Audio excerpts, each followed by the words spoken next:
দেশপ্রেম ও শিক্ষকতায় নিবেদিত প্রাণ ছিলেন বেণীমাধব দাস। তার হাতে ছাত্র হিসেবে তৈরি হয়েছে অসংখ্য দেশপ্রেমিক বিপ্লবী।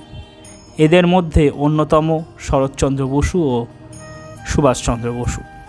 1909 সালে কটকের কাঠাজুড়ি নদীর তীরে বাংলা মাধ্যম রেভেনশা কলেজিয়েট স্কুলে ভর্তি হয়েছিলেন সুভাষচন্দ্র।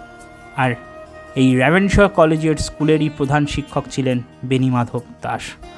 তার ব্যক্তিত্ব ও স্বদেশ চেতনা কীভাবে ছোট্ট সুভাষকে প্রভাবিত করেছিল সেই গল্পই তুলে ধরেছি আমার ভিডিও বেণীমাধব দাস, যার শিক্ষায় গড়ে উঠেছিল ছাত্র সুভাষচন্দ্র এই ভিডিওটিতে। আপনারা পুরো ভিডিওটি দেখুন, ভালো লাগলে লাইক, সাবস্ক্রাইব, শেয়ার করুন। ফেসবুকে দেখে থাকলে ফলো করতে ভুলবেন না, আর ইউটিউবে দেখে থাকলে সাবস্ক্রাইব করতে ভুলবেন না। আর সুভাষবাবুর আরও নতুন নতুন ভিডিও নিয়ে আপনাদের সামনে আসতে থাকব। ধন্যবাদ। জয় হিন্দ। বন্দে মাতরম।